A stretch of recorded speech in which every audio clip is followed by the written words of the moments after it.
পৃথিবীর বুকে এমন এক জায়গা আছে যেখানে গত ১০ বছর ধরে আগুন নিভছে না।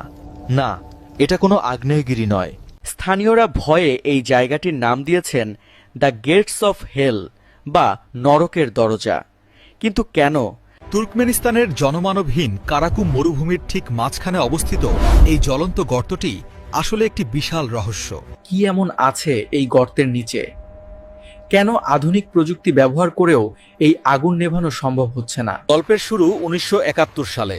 তখন তুর্কমেনিস্তান ছিল সোভিয়েত ইউনিয়নের অংশ।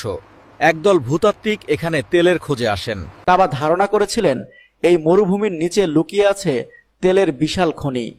শুরু হয় মাটি খোঁড়ার বিশাল যজ্ঞ। কিন্তু তারা জানতেন না, তেলের বদলে তারা দাঁড়িয়ে আছেন একটি বিশাল প্রাকৃতিক গ্যাসের ভাণ্ডারের ওপর। ড্রিলিং চলাকালীন হঠাৎ পায়ের নিচের মাটি কেঁপে ওঠে। চোখের পলকে বিশাল এলাকা জুড়ে মাটি ধসে পড়ে। তাদের ভারী যন্ত্রপাতি, তাঁবু সবকিছু তলিয়ে যায় মাটির গভীরে। তৈরি হয় ২৩০ ফুট চওড়া এক বিশাল গর্ত। যদিও কেউ মারা যায়নি, কিন্তু গর্ত থেকে বেরিয়ে আসতে থাকে বিষাক্ত মিথেন গ্যাস, যা পরিবেশের জন্য ছিল মারাত্মক। তারা ভাবলেন আগুন ধরিয়ে দিলে গ্যাসগুলো পুড়ে শেষ হয়ে যাবে, বড়জোর ১ বা ২ সপ্তাহ জ্বলবে। কিন্তু তাদের সেই ধারণা ছিল সম্পূর্ণ ভুল। সেই যে ১৭৭১ সালে আগুন ধরানো হলো। সপ্তাহ পেরিয়ে মাস, মাস পেরিয়ে বছর, আর বছর পেরিয়ে কেটে গেছে একটি দশক। আগুন আর নেভেনি। এই গর্তটি প্রায় ৭০ মিটার চওড়া এবং ২০ মিটার গভীর, যা একটি ফুটবল মাঠের প্রায় সমান।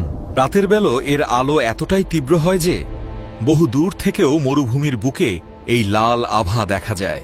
উত্তাপ এতটাই বেশি যে গর্তের কিনারায় দাঁড়ালে মনে হয় যেন চামড়া ঝলসে যাবে। তাপমাত্রা ১০০০ ডিগ্রির একাটা ছাড়িয়ে যায় নিমিষেই। আগুনের গর্তটি শান্ত নয়। এখান থেকে অনবরত জেটের ইঞ্জিনের মতো বিকট গর্জন ভেসে আসে, যেন মাটির নিচে কোনো দানব শ্বাস নিচ্ছে। উপর দিয়ে উড়ে যাওয়া পাখিরাও রক্ষা পায় না।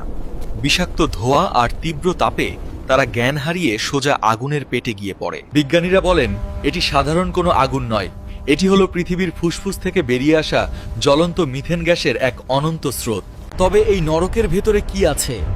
আজ পর্যন্ত মাত্র একজন মানুষ সাহস করেছেন এই জ্বলন্ত আগ্নেয়গিরির তলায় পা রাখার। বিশেষ দড়িতে ঝুলে তিনি নামতে শুরু করলেন। চারপাশ থেকে আগুনের লেলিহান শিখা তাকে গ্রাস করতে আসছিল। এক ভুল আর মৃত্যু নিশ্চিত। যখন তিনি তলায় পৌঁছালেন, দৃশ্যটি ছিল মঙ্গলে অবতরণ করার মতো। মানুষের ইতিহাসের প্রথমবারের মতো কেউ নরকের মেঝেতে পা রাখল। ল্যাবরেটরিতে সেই মাটি পরীক্ষা করে বিজ্ঞানীদের চোখ কপালে উঠল। সেখানে এমন কিছু ব্যাকটেরিয়া পাওয়া গেল যা এই পৃথিবীতে থাকারই কথা নয়। কিন্তু আসল ভয়ঙ্কর তথ্যটি হলো এই গর্তটি একা নয়, মাটির নিচে হাজার হাজার সুড়ঙ্গ জালের মতো ছড়িয়ে আছে, যা দাহ্য গ্যাসে পরিপূর্ণ। বিশেষজ্ঞরা ভয় পাচ্ছেন যদি ভুল করে এই আগুন নেভানোর চেষ্টা করা হয়, তবে মাটির নিচের চাপে বিশাল এক বিস্ফোরণ ঘটতে পারে। স্থানীয়রা বিশ্বাস করেন এই গর্তটি অভিশপ্ত। তারা বলেন অমাবস্যার রাতে এখান থেকে অশরীরী আত্মার কান্না শোনা যায়। অদ্ভুত ব্যাপার হলো গর্তের খুব কাছে গেলে কম্পাস বা ইলেকট্রনিক যন্ত্রপাতি ঠিকমতো কাজ করে না। চুম্বকীয় ক্ষেত্রের এক অদ্ভুত গোলকধাঁধা। প্রতিদিন এটি পরিবেশের যে ক্ষতি করছে তা হাজার হাজার গাড়ির ধোঁয়ার সমান। আমরা কি নিজের হাতেই নিজেদের বিপদ ডেকে এনেছি? ভূতাত্ত্বিকদের মতে যদি গ্যাসের চাপ না কমে, তবে এই গর্তের আকার ভবিষ্যতে আও বড় হতে পারে, গ্রাস করতে পারে আও জমি। মহাকাশ থেকে দেখলে পৃথিবীকে অন্ধকারের মধ্যে একটি জ্বলন্ত চোখ দিয়ে তাকিয়ে থাকতে দেখা যায়। এখন প্রশ্ন হলো, বিজ্ঞানের কি উচিত এটি জোর করে বন্ধ করা, নাকি প্রাকৃতিকভাবে নিভতে দেওয়া? আপনার মতামত কি? কমেন্টে জানাতে ভুলবেন না। আপনার একটি কমেন্ট আমাদের পরবর্তী ভিডিওর বিষয় হতে পারে।